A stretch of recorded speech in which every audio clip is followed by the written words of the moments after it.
Hello and welcome to the Brothers Random Show. My name is Travis, I'm Michael. and we are two ordinary brothers discussing extraordinary ideas and some random shit. So the topics on this show range from theology, masculinity, stories, movies, philosophy, books, pop culture, and many other subjects. We often talk about the people we admire and the wisdom that they share, people such as Dr. Jordan B. Peterson, who we believe is the sage of our time. Michael, why are we here? Today we are talking about the book Dracula by Bram Stoker.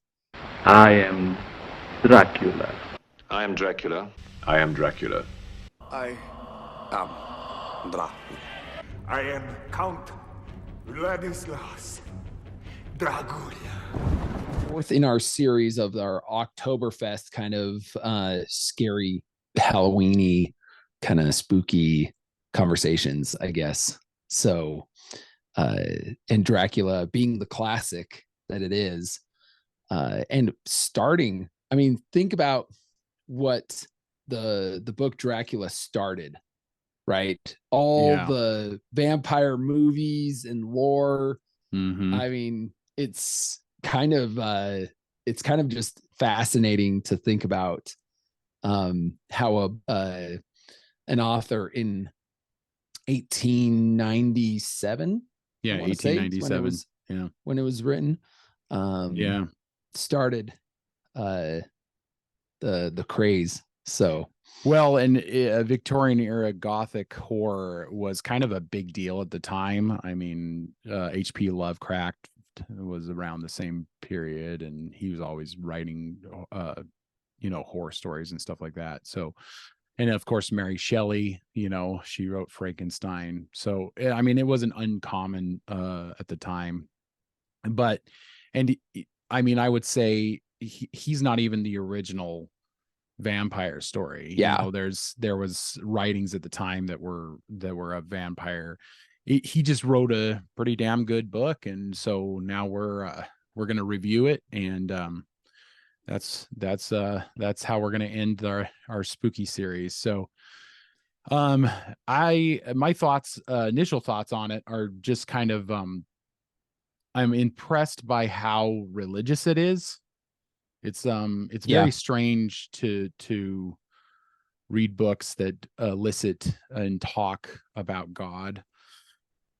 This isn't the first time I've read it. It's actually the second time I've read it. So do you remember a few years back, it would have been about 2005, 6, 7, somewhere around there, the Twilight series was becoming ever more popular. This was before the movie was made. And the movies were made or around about the same time. And I remember thinking, man, this is so dumb. And I thought, okay, in like silent protest, I'm going to read the original vampire story. And so I, or the mother of all vampire stories, I guess you could say. So I went ahead and went to a local bookstore and found just a cheap paperback. And I did not realize. So in pop culture, it's kind of become a godless book or a story. I don't even think they mentioned God once in the entire Francis Ford Coppola one that was made in the movie that was made in the 90s. They use the crucifix a lot in the movies, but I don't think they talk really much about God and all that kind of stuff. So it's very interesting to. That was what struck me the first time. I was like, man, this movie's super religious, and then and it was interesting that they, in some vampire movies, they almost had to undo Dracula's fear of crucifixes, of the Catholic wafers, and because in Interview with a Vampire, he talks about how, that's just a old, a myth that we don't like crucifixes, because I'm actually kind of fond of them, and just kind of thing. Well, they had to undo a lot of that stuff. Well, I don't know if they necessarily had to undo it. It was just like people, people are fascinated with the genre, and then the whole point of this book was that he's evil because he's still alive and he should be dead. So Mhm. so the natural order of things, right? The natural order of Yeah. things is to live and to die. And when you don't do that, it's unnatural. And so it has an evil quality to it, right? And so, bringing God into the mix and saying, okay, that the holy things he is frightened by, or Mhm. that sort of makes it a little bit, I guess, well, in our secular society, they don't want to acknowledge God or Christ or anything like that. So why Yep. wouldn't they? Why wouldn't they try taking it out, right? Yeah. Yeah. Which is I loved how and maybe we should just kind of get into the review of the book, but basically, um, Jonathan Harker goes to Transylvania. Dracula is in the process of wanting to move to London. mhm. And obviously it's like about him trying to do that so that he can, drink people's blood and become more powerful. Yeah. And there's, he had been working some schemes to be able to gain power in the region, et cetera, et cetera. And he gets found out by some of these characters, right? And the whole point of the story is that these characters find evil and then they fight against it. Mhm. And it becomes this crusade of fighting against Dracula. Yeah, the whole time I'm thinking of like Fellowship, because there's a ton of fellowship in this book. Mm-hmm. They're always like, you are so good, and I really liked it because it reminded me like kind of a little bit about Lord of the Rings. So it's almost like the Fellowship of Blood, because they're all these different characters that kind of come together with one common goal, which is to eradicate the evil, to stop evil. Yeah. Yeah. It's Interesting. really interesting too. And they're kind of all brought together through the Lucy character, because she's like this good character, and there's three of them that are trying to marry her. And then there's like people who barely know her, like Van Helsing, and then there's people like Mina, who's like been friends with her for so long. And so all of these different things were kind of what brought them together, and in the fellowship, this fellowship of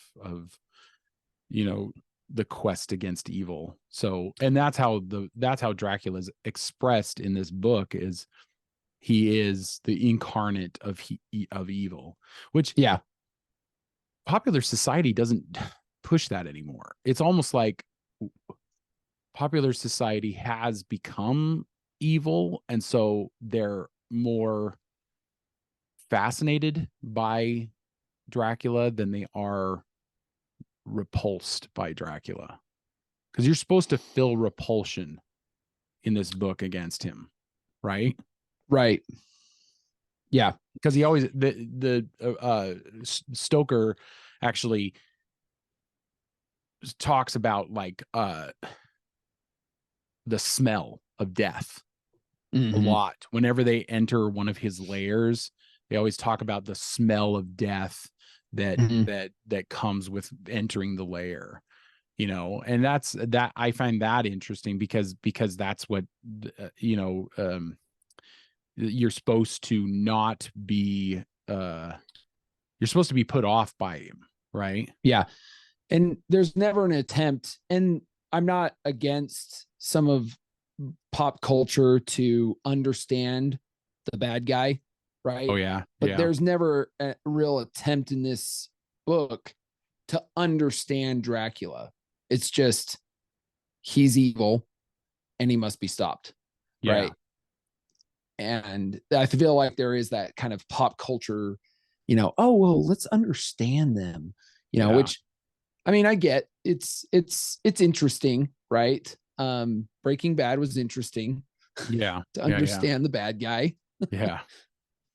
right? Yeah, that's the truth, right? To understand, and this is, excuse me, this has become kind of a thing in our culture. With you and I have talked about this before. Like the Joker with Joaquin Phoenix is like this attempt to try to figure out what understand the Joker, and it's like I prefer my villains, mysterious, I guess, more than anything.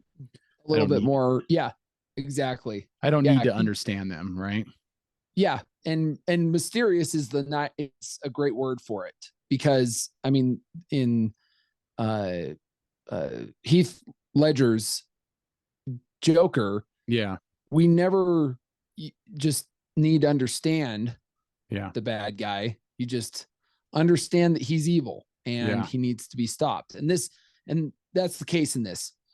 Dracula is just evil and he needs to be stopped. Anyway, kind of following along, he gets to London. Oh, that was, and I never did see the last voyage of the Demeter. Yeah. But it's just a snippet of the book where it talks about the fact that the ship that Dracula rides on to get to London is essentially a ghost ship, because there's no crew. It beaches in the harbor and nobody's on board except for the captain, who's tied to the mast. Yeah. And with the crucifix, and he's dead. So it leaves, and somebody's reading the captain's log, and it kind of walks through some of the mysterious things that happen. So I mean, if it's good or not, I don't know, but that it was kind of a genius plan to like make a movie about that. Yeah. Well, and when I first read this, that was one of my thoughts. I was like, man, just the chapter on the Demeter is so good that it would make a really excellent movie. Now they made it, and you and I, neither one of us have seen it, but it kind of came and went, and nobody and nobody really. I didn't even realize it came out until it was almost out of theaters. I was just like, oh shoot, man, I should try to go see that. Yeah, but anyway, but he gets to London, and one of the characters, Lucy Westenra, starts.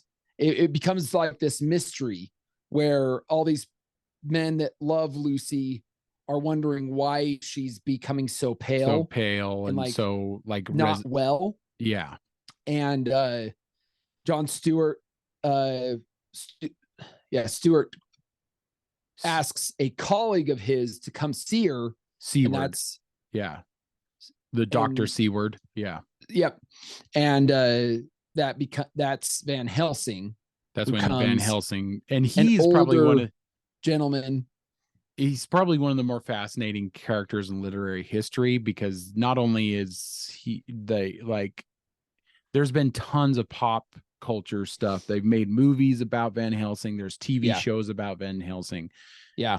So he's one of the more fascinating characters in this book, because he's a foreigner and he's supposedly got several degrees like in science and psychology and all that kind of stuff. So it's fascinating to see this character, and it's interesting because they use Abraham as his first name, and Bram Stoker, the author of this book, is Abraham, his name Abraham. So it makes you wonder if he's like kind of saw himself in this character a little bit. Maybe. Like he's possibly this mysterious old gentleman who's got all these abilities. So and like a wealth of knowledge of humans, essentially. Yeah. So that's a really good character. I loved in there's kind of a struggle with science and what we're seeing happen before our eyes that we can't explain. Yeah. Like the supernatural. There's like Yeah. That's another Because him and interesting. Jon Stewart are scientists, right? Yeah. And then, but they're like, something's happening here. And Van Helsing kind of goes back and he researches. He's like, I think I know what's going on. I need to go research this. And he researches and kind of digs up some of the old, history, old Of vampires and old wives' tales and things like that, and finds some of these things of like how to kill them and that they don't like garlic, they don't like crucifixes, and he kind of gets all the tools necessary to be able to stop the Dracula. Yeah. And then there's a kind of a conversation with him and Jon Stewart. It's not Stewart, it's pronounced Seward. John Seward. Yeah. Dr. Seward. Yeah. And and there's a conversation where there's some things we can't explain. Science doesn't have all the answers. And there's this thing happening. We need to go fight against it. Well, and going back to the Lucy thing, like I don't remember where I heard this, but I heard that some of the inspiration for her ailment is consumption. So consumption was I think is actually tuberculosis, where you would basically, it was a disease that they didn't understand. So you would feel wonderful one day and then you would like be in bedridden the next day. And it was like this back and forth until it actually killed somebody, and you would lose weight so this often happens in the book where they with Lucy, they're trying to save her life, but she keeps like relapsing, almost like she'll get better and then then she won't. And it happens later in the book to Mia Harker, Jonathan's wife. So and these are like the main characters of the book, which I think that is one of his inspirations for this. It doesn't really explain it. It's very mysterious. It's not like she's turning into a vampire, but that she's been affected by Dracula. Well, she does eventually turn into a vampire. Yeah, that's right. So, but right before she dies, essentially. Yeah. Or then she walks the earth. They call her the blue-haired lady or whatever the children do. So she does die, essentially, and then is out there roaming as a vampire and starts consuming children and feeding off children. It's which it's kind of a terrifying thought. And I read somewhere that Stoker's inspiration for that was also the random, like oftentimes there would be random disappearances of children and then there'd be no explanation. So people were always kind of afraid of this, and so folklore kind of brought about the vampire ethos, because a lot of the folklore in Ireland had to do with like imps and fairies, of like them stealing children in the night, that sort of thing. And so you can understand that people at the time, if you had no scientific way of explaining why somebody that you love just disappeared, you'd come up with some fantastical or any infrastructure to be able to find them and find justice, etc. Then it kind of happened, and then people were left to just mourn that. It's just kind of a sad rough time. Yeah. So anyway, she gets essentially just taken over by Dracula when he gets to London. And so the characters of the three suitors is Dr. Seward, Arthur, he was Lord Godalming. Godalming. Halfway through the book, Arthur becomes a lord. Homewood. Homewood. Yeah. And then he becomes a lord, and so he's referred to as Lord Godalming through the rest of the book. Because his father dies. And then there's Quincy Morris. And Quincy Morris, I thought, was a great character because he's American. And Americans. Why do I always think of the Mummy when the Americans are all shooting up? Yeah. And they're just like Americans. The brother who's from England. He's like Americans. It's just funny. But anyway, yeah. Well, and then there's the part in what is it, Armageddon, where the Russians like, I tried to tell you, but you're all a bunch of cowboys, referring to the Americans. And so that's what made me think of this Quincy Morris, because the Quincy Morris is like this gun toting American character who's trying to marry Lucy, but he's like very honorable, and it's funny because it obviously shows Bram Stoker's affinity for the Americans, because he's actually very honorable but somewhat underused character through the book. And but every time they talk about him, it's always with really high admiration in the book, because I don't think we get he's the only character we don't get like a letter or a diary entry. Epistolary, that's what it is. Epistolary. So epistles being like letters. Yeah. Throughout this style of writing. Journals, letters, like of the time, documentation. Like letters, book clippings, or I should say newspaper clippings. So that's how this story is told, because it gives it a sense of realism. And epistolary, a epistolary novel is very, I guess, was common at the time. It's often, I don't think I've ever read another book like it that's told that way. I can't think of one. I know that the World War Z was kind of that way. Oh, World War Z. I never read that one. Okay, that's interesting. It was kind of fun, just because you kind of have to. World War Z was a little bit different. It didn't have quite the storyline, but yeah. Anyway, finish what you were saying. Well, I was going to say that the Game of Thrones author George R.R. Martin, he starts every chapter from the perspective of a specific character. And so they're not like chapter numbered. They're the name of the character that it's from their point of view.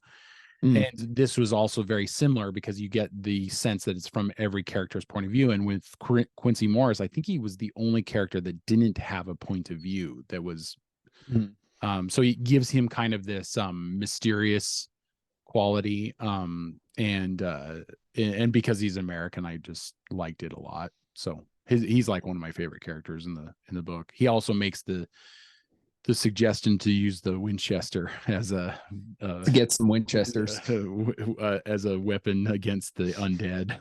So that was fun. Dracula basically converts, I guess, I don't know if that'd be the correct word, but he kills Lucy and makes her a vampire. They end up killing her and laying her to rest. And then they kind of go on.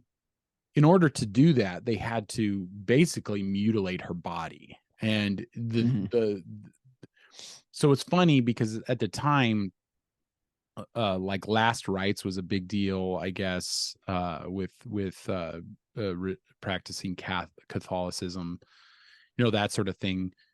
So you need to like consecrate the body essentially. But if you defile the body, then that's this big no. So I can imagine at the time that this would have created quite a stir, because you don't want to, when you get rid of, when you lay somebody to rest, you don't think of like chopping off their head and stuffing garlic in their mouth and that sort of thing, because that's essentially what they have to do to poor Lucy, and that's how they refer to her the rest of the book through, is poor Lucy. Yeah, and it plays with a lot of those kind of things that were probably what taboo at the time. Yeah. Or something to that effect, because Lucy, is defiled in a way because she's made to be a vampire by Dracula. But then he comes after the other girl, which Mia. It's kind of interesting. Mia Why Harker. in the world? What's that? Mia Harker. Mia. He comes after Mia, and it's kind of interesting. It's like, why is it that the women are the ones that are? Well, because one of the themes that I read about of this is sexual impropriety. Yeah. That's what I was going to get to. Yeah. So Dracula represents this basically like the evil man. Mm-hmm. So the evil man's going to take advantage of women, right? Yeah. Mm-hmm. The man who doesn't have, the Andrew Tates of the world. The man who doesn't have any scruples about defiling women. Yeah. And and that's what I got from this, is because the three suitors are always considered honorable men, even when Lucy rejects two of them. Yeah. They still honor, and to the point where they honor, and then also honor each other. Each other as well. It's like, you loved her, I loved her. We have a common bond. Yes. So I found that interesting, and this theory of sexual impropriety, to the point where it was like this type of man would victimize these girls or take away their virtue, and the other men, the men who are hunting this Dracula down, are the type of men that were gentlemen, were even even though one of them an American, they're still considered to be very upright, very honorable. Yeah. And that I find one of the more fascinating themes of the book. Yeah. Because once Lucy becomes like, so she's this very virginal, very wholesome person, if not a little flirtatious in her interactions. Excuse me. But then after she becomes a vampire, it's funny how he explains it, like she's become voluptuous is what he would say. So voluptuous at the time kind of meant like coquettish, like a little bit more sexual than maybe was appropriate for the time, that kind of thing. He talks about her lips becoming, red and voluptuous. Yeah. And mentions the breasts, probably bosom. Probably more scantily clad and things like that. Especially at the beginning with John Harker, where he has an interaction with the brides, the basically Dracula's women that he has at his castle. Well, and that's an interesting thing, because they are always referred to as the brides of Dracula, but they never mention in the book that they are his brides. They are brides. Yeah, they don't. Yeah, they don't. They're just like these creatures of the night that like are are. And see, that's another thing with Jonathan Harker at the very beginning of the novel. They're basically tempting him. Yeah. To lure him. Yeah, to lure him to do something carnal with, and in violation of his oath to his fiance Mina. Yeah. Which is which goes back to the whole like this is sexual impropriety, right? So it's Yeah. like during the time, if you were betrothed to somebody, you were not screwing around. I mean, you were not, because not Or only you that, weren't supposed to be. you weren't like, supposed to be, but venereal disease was a real thing then, like really bad. So almost any whorehouse or a house of ill repute was just ravaged by what do you call it, syphilis. Yeah. So and in so the idea that a gentleman would go mess around before his wedding night meant that he could bring that to his bride. Right. So well, and there's probably a huge difference between like what was expected and what the actions actually were. yeah, I'm sure. I'm sure. But and a lot of people will be like, oh yeah, well they were supposed to be good, but what hypocrites, because they weren't. I was like, well, at least there was a standard. Anyways, yeah, there was a standard of some kind. But they play with that throughout. And I guess spoilers, because my favorite part of the book is when Van Helsing kills the brides. So they have this moment at the beginning with John Harker, and he's kind of, it's almost sexual in nature, his kind of temptation with the brides, right? And then when Van Helsing is going to kill them, he realizes that he even mentions that he's being manipulated by their beauty, by their beauty, by their kind of that sexual tension that's there. And he even says that, how many times have other men stood where I stand, gonna kill them, and hasn't done it because being enveloped by their beauty. Yeah, because they're shown to be extremely beautiful in their sleeping slumber. Yeah, in their boxes. Now it's funny that they never mention coffins. They always say boxes. Yeah, it always says boxes. And then but I found that funny because a coffin must have been a Hollywood addition to this story, because it's just they just sleep in boxes of earth essentially.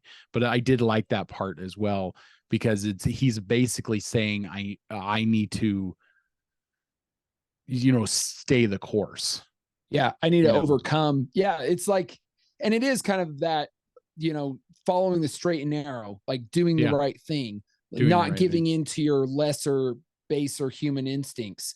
And that's kind of throughout the book, which is actually from what I've heard, I haven't read the books, but Twilight, apparently that was kind of played around with in the Twilight series as well. So there's kind of this carnal, sensual tension of needing to go against your nature of wanting to drink blood. Anyway, so that I digress. But no, I mean, I think you're right in that. And in the 1992 Francis Ford Coppola version, it is so dang violent, because you have this scene where Van Helsing is walking in the snow with the three heads of the brides after he's killed them. Ooh. Yeah, it's brutal. Like, I remember specifically that image from that. I don't remember the line that was said. I have to rewatch the movie. I plan to.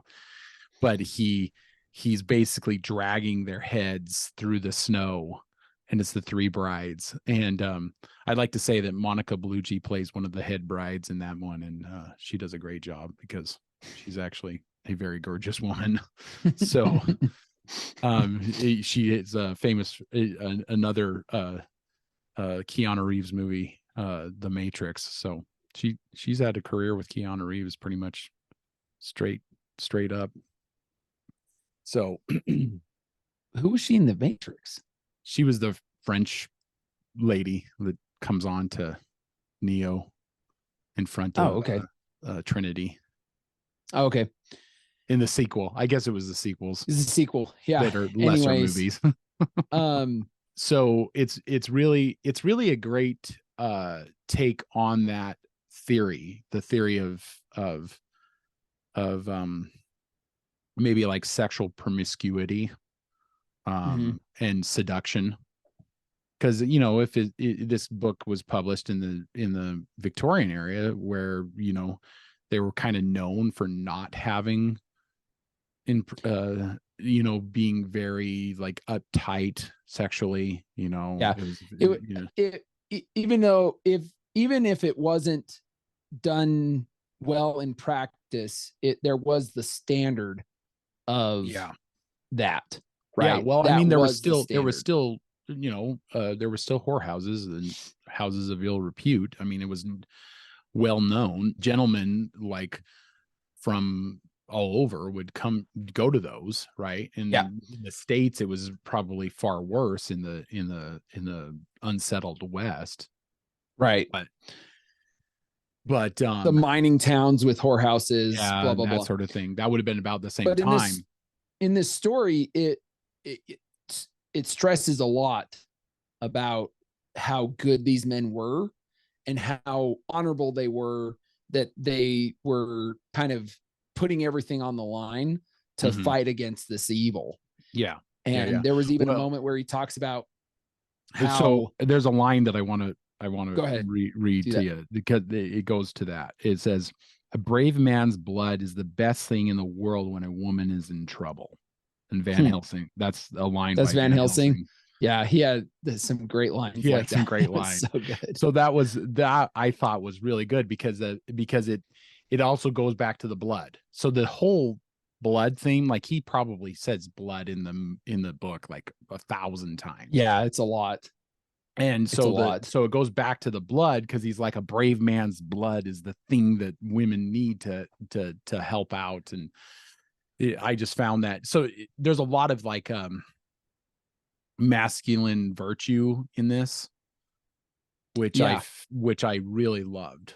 It's also, there's a lot of feminine virtue. Like Mina Harker is considered to be like this like almost like an oracle for these men to vanquish evil. And I thought the end of the book got a little too clerical, too quick. I felt like the climax was kind of unsatisfying. Like, yeah, I felt like Van Helsing killing the brides was the best climax of the book, and then Dracula being killed was kind of unceremonious. Well, and this is the one time that I believe that Hollywood does it better, because there's an entire fight scene in the 92 version for that scene, where they're tracking down the wagon that's carrying Dracula's box, his earth box. Yeah. So there's an entire fight scene that involves, and it's exciting and all that kind of stuff. So, and that's like an indulgent, but the truth is they almost don't fight him at all. He falls out of the box, and then Jonathan Harker goes and cuts off his head with a huge knife. And Quincy I guess there's a little bit of a fight scene, because Quincy gets injured.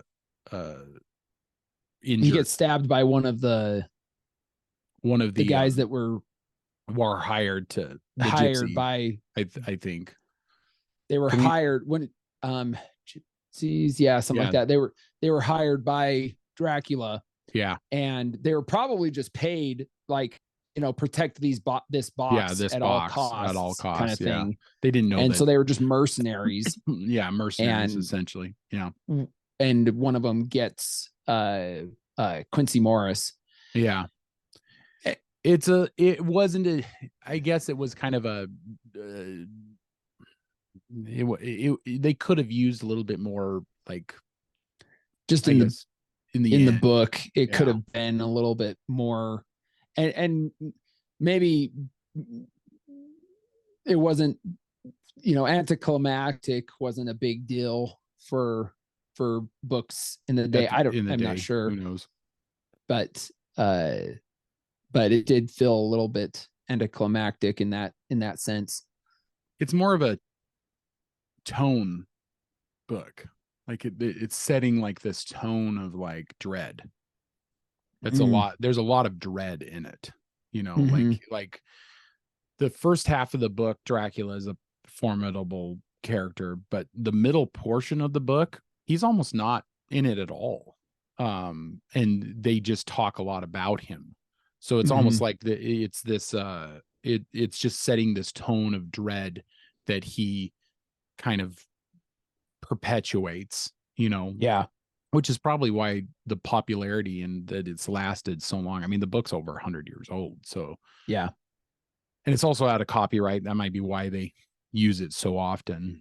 There's been thousands of different versions of Dracula. Christopher Lee played Dracula like something like 7 or 8 times. Do you know who he is? He played Saruman in Lord of the Rings. Yeah. Okay. He was kind of known for playing Dracula in what was called the Hammer horror pictures of the 70s. 60s gotcha. and 70s. Yeah. So they were kind of like they were like over the top, and stuff like that. But he supposedly played Dracula the most out of any actor. So and then one thing I wanted to say, so I'm always fascinated by the stories behind the stories. And so one of the things that was interesting is in the early 19th century, when film was just starting out, there was a movie made called Nosferatu in Germany. And it was basically a direct ripoff of this book. And the Bram Stoker's widow, family. Okay. She actually sued the company because they didn't ask her for rights. They didn't like nothing. Supposedly they got she won the lawsuit, and then they had to destroy all the prints. And supposedly there was only one print found, and it's been restored. And I think you can look it up online, but it's a silent film, but it's super creepy. Like the makeup effects that they use for the Dracula character is like chilling, because it's just super off-putting. So it's one of the first versions. And then of course the Bela Lugosi version in probably the late 1930s, almost probably after her death. Somehow they got the rights to it. And is that the one that's the I bid you welcome? Yeah, Bela Lugosi was a Hungarian actor who I believe didn't actually speak English when he was put or didn't speak English very well when he was put as the part. Yeah. Huh. And then he ended up playing it. He ended up playing the part for years afterwards. So remember the Abbott and Costello films? Like, okay, yeah, they used to do like Abbott and Costello meet Dracula. Yep. Like Dracula, it was even him who played it, that role. They didn't get like a lookalike. It was him to play in the parodies of the horror movies. So it was just that's a lot of history that we don't really need to get into. But I mean, for the most part, the book is actually better than most of the versions of the films, because there's always the indulgences in the movies. I remember like in the 1992 version, there's a part where one of the vampire brides is carrying a child, and they only mention it in the book like in a baby. Yeah. And she's carrying it in a bag. But when you have babies and you watch a movie that has violence towards babies, it kind of puts you off. And that's what kind of happened with me when I first, well, it wouldn't have been the first, it probably would have been the second or third time I'd seen that movie. But that version is probably one of the most accurate. It really follows the book really closely. But I haven't seen it, but I have heard that it follows the book the most closely, but it still kind of just missed the mark. I don't know. It's not a bad movie. I'd suggest watching it. Okay. A young Gary Oldman plays the Dracula. I mean, he does an excellent job. You can't go wrong with Anthony Hopkins. Oh yeah, you can't go wrong with Anthony Hopkins. He's probably one of the best versions of Van Helsing. So, but Keanu Reeves is pretty bad in it. Like, I'm not going to mince words. I like him a lot, but he's better as John Wick than he is as Jonathan Harker. I mean, he's pretty. Yeah, it's crazy watching him because he's trying to do this British accent and he is just failing miserably at it. So anyway, he's probably the poorest cast in that version. It's for Winona Ryder, isn't it? Yeah, she plays Mina Harker. So yeah, that's it's a pretty good one. They stay pretty close to the source material. It's a little bit more sexualized probably than the book is, but if they're playing into the themes of sexual impropriety, then they're probably going to play that stuff up. Yeah, so, there's the part where they catch Dracula making Mina drink his blood. Yeah, and there's tons of sexual innuendo. I don't know if it's innuendo or what's the proper way to put that. Metaphor, almost. It's almost like a metaphor, right? Wow. But then from there, she keeps calling her. After that, she keeps kind of calling herself unclean.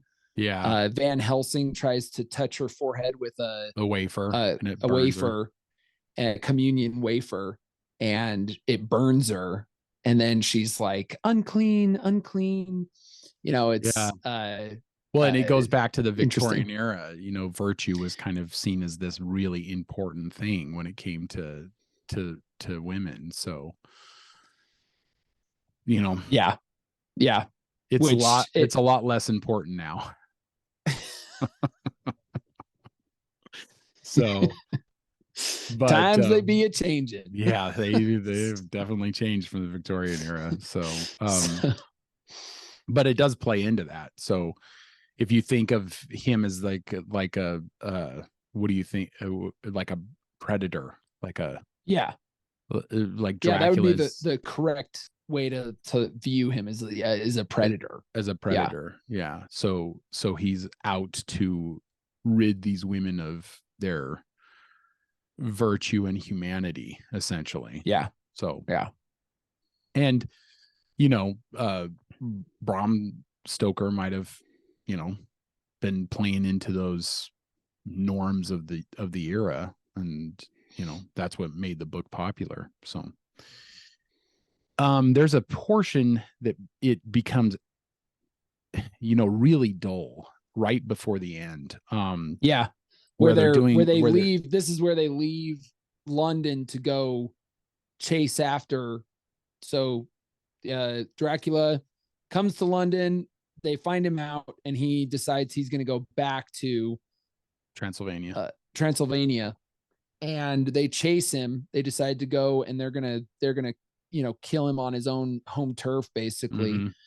And that whole it's like a travel log. I started to I was just like checking out. I was like, what all the momentum that just kind of dies right there. It was really rough. So I have a theory about this. So Bram Stoker was a clerk. He was a secretary for a theater and a manager. And you can see his love of paperwork in these chapters, because he is just obsessed with talking about compiling paper, and diary entries and all. And it goes on for a pretty long time, and you're sitting there going, man, this is so uninteresting and boring. So you can understand, like, after I was like, why is this so boring? And then I found out that he was a secretary. He was a clerk. So I was like, oh my gosh, no wonder this guy was obsessed with making doing the paperwork. So and a different time, because our attention spans are, I would say our attention spans are shot to shit. yeah. Like Because if of these I things. mean, Hunchback of Notre Dame, Victor Hugo, like you're talking about in those stories, and people used to sit down and read these things. He would sit there and be like, yeah, the Hunchback, and he's on this cathedral, and now let me lay out the 700 years of history on cathedrals Yeah. before we even get back to the story that let's do let's do 200 words, 500 words of this story of cathedrals. It's kind of different time. It's insane that people would sit down and they were famous. Like these were the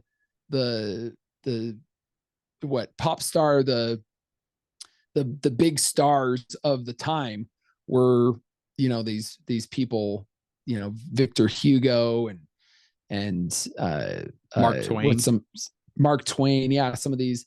Mark Twain was very famous in his lifetime. So like his books were a big deal he was known as he was probably the first American literary giant, probably. Yeah. I mean, it was different times. So people's attention spans probably, they could sit down and read a novel that would expand history and go into that kind of detail. And Tolkien was in this century, but you read Tolkien too, and his books are good, but also there's a lot to them that you don't need to know for the rest of the story. I mean, he talks about food and landscapes endlessly in those books. So, and maybe we're losing something with our attention spans being so small, but short. Yeah. Maybe the love of paperwork was a big deal back then. I don't know. I found myself kind of getting like, oh my gosh, this is drawing. Can we get back to the story? Yeah. But I mean, overall, this is actually a really fun book. I mean, the first half of it, the first, the Jonathan Harker stuff is really kind of, it's good because it's like off-putting at the same time. Like you feel this dread for this character. Like his mind is starting to waver, and he's starting to wonder what's going on with his life, and he's kind of being held there against his will. But it's really good because the Count is still really polite to him the whole time. Like he's not like chaining him up in his room or anything like that. So that's what's good about that. It does feel like two separate novels, towards the end. It's like, it's just not as good. Right. Yeah. I mean, like I said, my favorite part of the book is Van Helsing killing the brides. Yeah. And that was, the build up there was it took a bit to get there, but and I also do love the beginning because the suspense and the not knowing what's coming, and you don't know if Jonathan Harker is going to make it. Right. There's there's kind of that buildup of suspense. And also, did you ever watch the Netflix Dracula as like a 4-part mini series? I started it, and the very first episode was started out really, really good. Yeah, it started out awesome, strong. When they go to modern day, I lost it. I was like, this is dumb. So it's interesting because the Netflix show, there's like 2 or 3 episodes that are set in 1800s Transylvania, right? And those are really good. And there's a nun. They just beefed up that character, the nun that takes care of Jonathan Harker after he escapes. Right. Yeah. So they beefed up this one character and she's like the main character in this Mhm. in this version. And then he's crossing the ocean and his coffin gets dropped in the ocean for like 100 years. And then it comes to modern day. in modern day. And after that, I was like, this is so dumb. Like, I could not get past how dumb, like, it's almost like it was a meditation on how stupid people were, actually, kind of, because everybody's on their phone and Dracula's like, what is going on here with this phone? And it just lost me. I finished it, but I can't say that the end, was that great.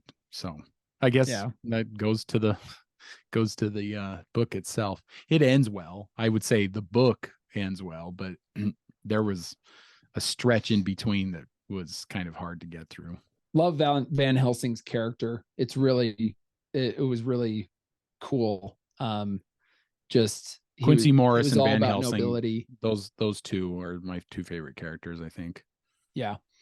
So there's a couple times where they say, when we good men are in league to fight against evil, we can do this. We can fight against evil and we can stop this evil from continuing. And that really speaks to you. That was right? probably my favorite part about it. Yeah.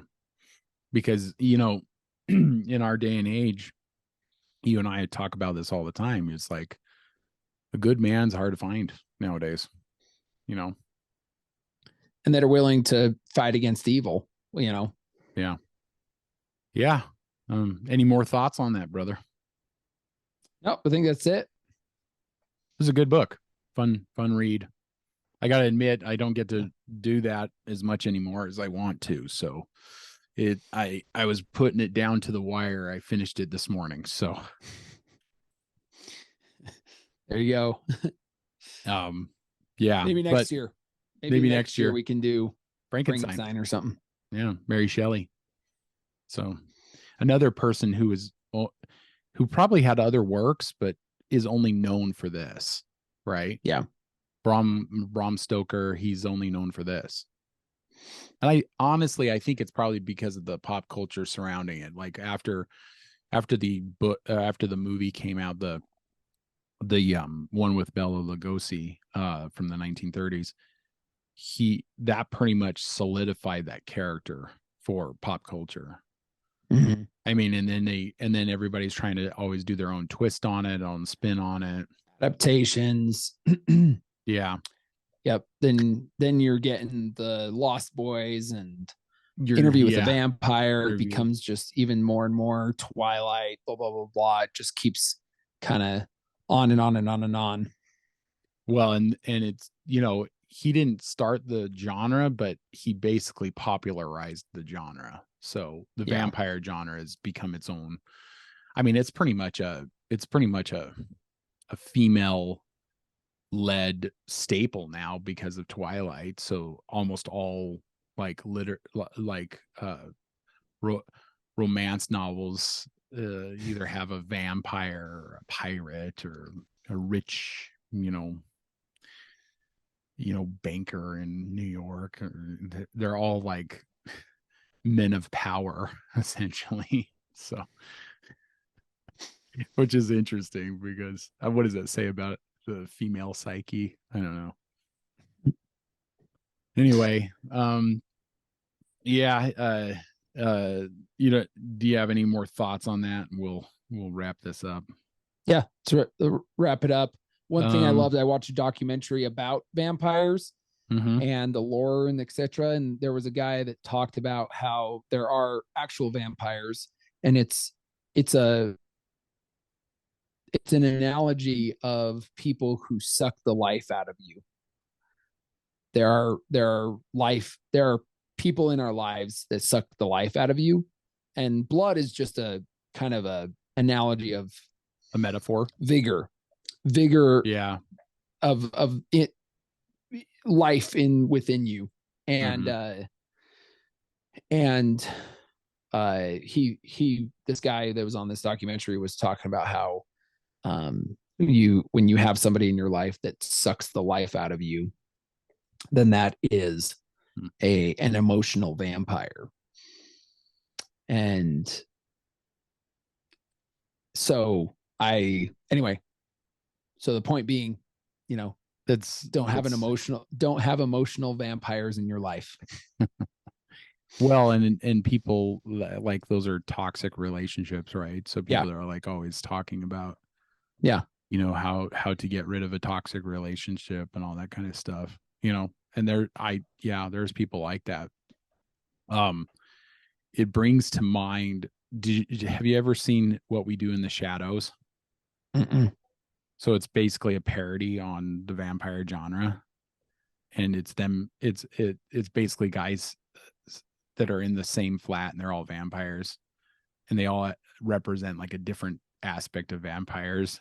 And there's like the hot vampire, and then there's and one of them is actually like sucks the life out of people because how boring he is.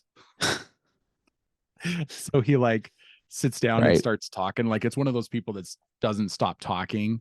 And so you find yourself like, you're just like, whoa, man, boy, what is this guy doing? He's like, and it's all so boring and frustrating that you like, it's just, it's a comedy. And there was a movie made, and now it's a TV show on FX or something like that. So anyway, when you said that, I was like thinking of the guy who sucks the life out of people by just talking to them.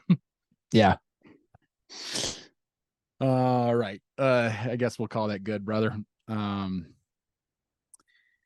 Stay tuned, everyone. Check us out on Spotify and Apple Podcasts. Just look for The Sword in the Skull. Check us out on social media. Twitter at Brothers V Random. Yeah, check us out there. And this has been a fun one. We'll have to try doing another book review one of these days when I have more time to read or listen, I guess I should say. Keep reading, keep listening, keep watching, learn more. We'll see you, brother. See ya.